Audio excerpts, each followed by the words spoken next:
ఓం శ్రీ కల్కి అగస్తీశాయ నమో నమః. అగస్త్య మహర్షి అనుగ్రహ భాషణం అబౌట్ గురు పూజ. గురు పూజని ఇంటిలో చేసుకునే వారికి లభించే ఫలితములను గురించి అగస్త్యుల వారు ఇచ్చిన అనుగ్రహ భాషణం. ఈశ్వరుని పాదాలను పూజించే అగస్తీశ్వరుణ్ణి మాట్లాడుతున్నాను.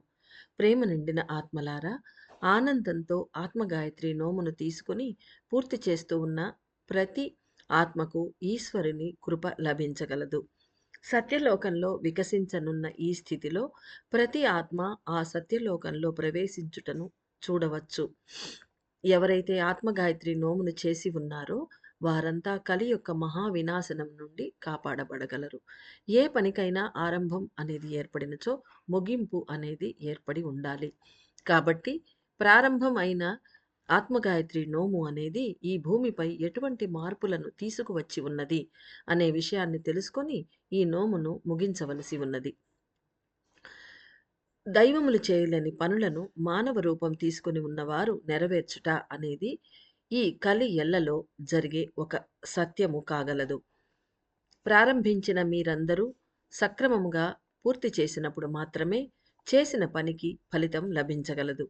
ఒక మండలం కాలం పాటు నోమును స్వీకరించి లోకం వర్ధిల్లాలి అను సంకల్పంతో మంత్రాన్ని ఉచ్చరించి 3 దీపములను వెలిగించి విధి విధానముతో చేసే అందరూ దీనిని సక్రమముగా నెరవేర్చి గొప్ప ఫలితములను పొందాలి. అనగా యాగమును, గురు పూజను చేసుకొని సక్రమంగా పూర్తి చేసుకొని గొప్ప ఫలితాలను పొందాలి.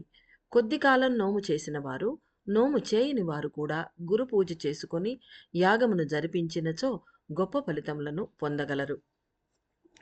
గురు పూజ అనబడు ఆత్మగాయత్రి నోము ముగింపు పూజని అగ్నిని వెలిగించి ఆహుతులను సమర్పించుట వలన ప్రతి ఒక్కరూ యాగం చేసే సమయంలో వారి వారి ఇళ్లల్లో వారి లోపల దైవశక్తి అనబడు ఆశీర్వాదము నిండిపోవటాన్ని గమనించగలరు.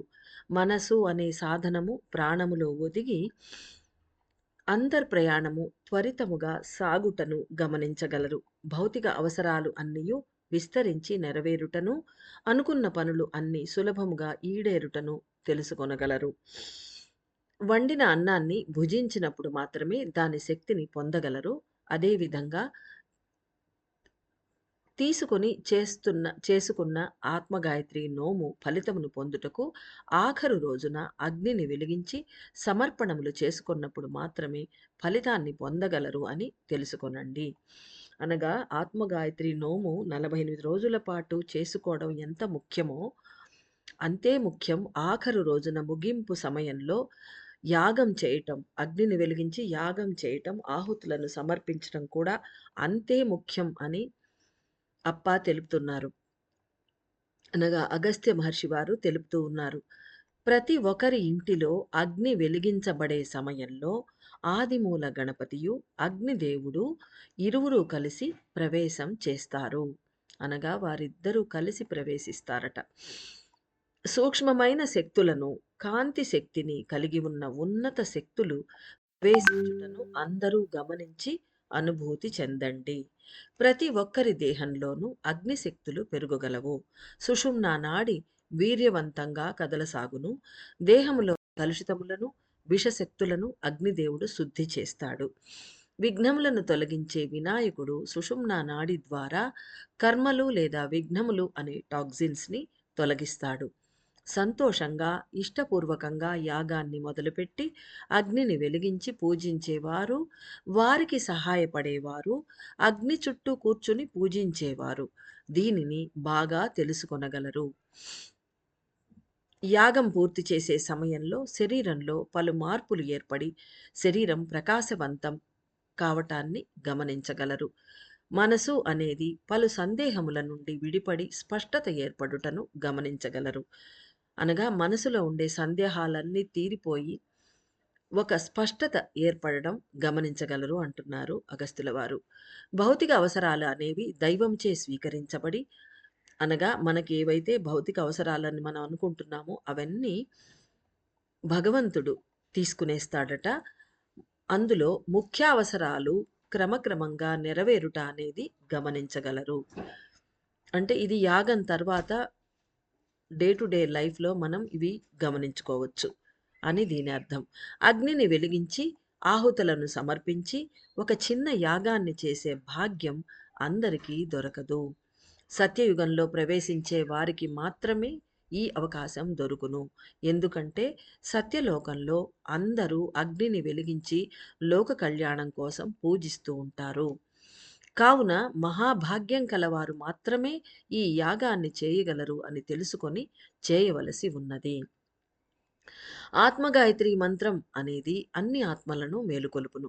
కాబట్టి ఆ మంత్రాన్ని అగ్నిలో సమర్పిస్తున్న సమయంలో అది ప్రతి ఒక్క జీవిని స్పృశించి ఉన్నత శక్తులను ఇచ్చును. అగ్నిని వెలిగించి మంత్రాన్ని జపించినప్పుడు అగ్నిదేవుడు అతనితో కలిసి ఉన్న అనేక మంది దేవతలు ఉన్నతమైన శక్తిని వెలికితీసి అందరు ఆత్మలకు పంపిస్తారు. అగ్నిదేవుని ఉనికిని అందరూ ఆ సమయంలో తెలుసుకోగలరు. నీటి వలనను, భూమి వలనను ఏర్పడనున్న ప్రళయ విధ్వంసములు అగ్ని యొక్క శక్తుల వలన తగ్గించబడగలవు. చుట్టూ ఉన్న ఆత్మలు కూడా సత్యాన్ని గ్రహించి విడుదల పొందుతారు. గురుపూజ అని చెప్పబడుతున్నను అగ్ని వెలిగించి పూజించే వారికి కాలభైరవుడే గొప్ప సహాయకుడుగా నిలిచి ఉంటారు. అనగా ఇది కేవలం గురుపూజ అని చెప్పబడుతోంది. కానీ ఇక్కడ గురుపూజతో పాటు ఎక్కువ ప్రాధాన్యత అగ్నిని వెలిగించి పూజించటం అని చెప్తున్నారు.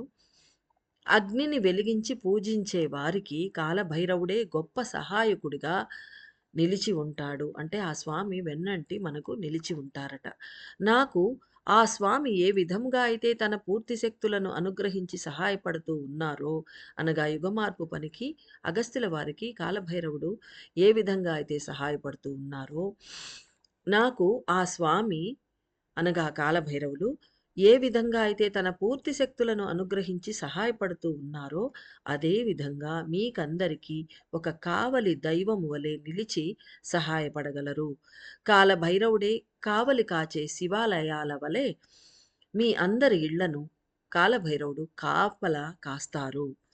ఇతర వ్యక్తులు కూడా రక్షించబడతారు. ఇతర వ్యక్తులంటే యాగం చేసే వాళ్ళతో పాటు అక్కడ పాల్గొన్న వ్యక్తులు కూడా రక్షించబడతారు.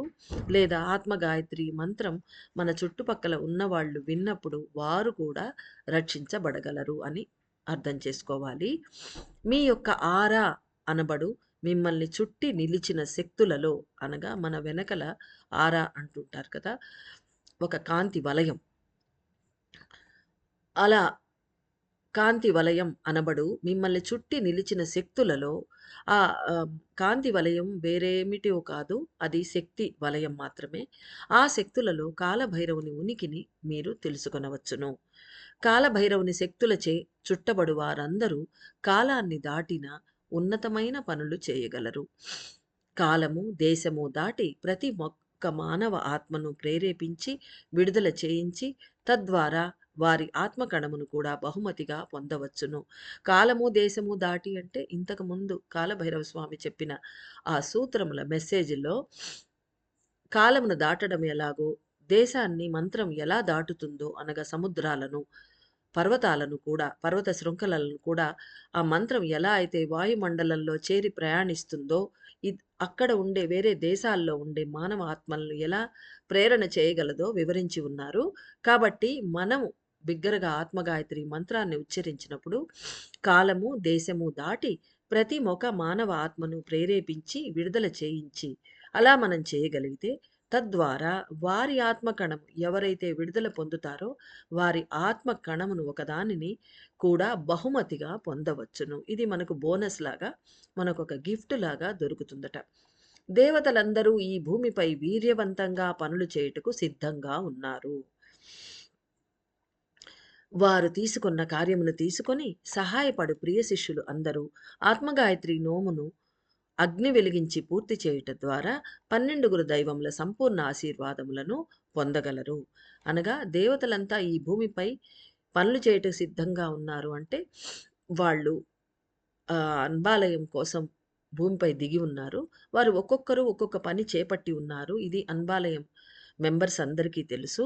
ఆ పనులలో మనం సహాయపడితే అనగా ఏ స్వామి అండర్ పనిచేసేవాళ్ళు ఆ పనులు గనక మనం సక్రమంగా నెరవేరుస్తూ ఉన్నట్లయితే, అలా సహాయపడడానికి నడుం కట్టి ముందుకు వెళ్తున్న ప్రియ శిష్యులందరూ కూడా ఈ ఆత్మగాయత్రి నోమును గనక చేసుకుంటూ ఉన్నట్లయితే, వారు యాగం చేసి పూర్తి చేయటం వలన ఈ 12 దేవతలు వారి సంపూర్ణ ఆశీర్వాదాలను వారికి ఇస్తారు అని చెప్తున్నారు అప్ప.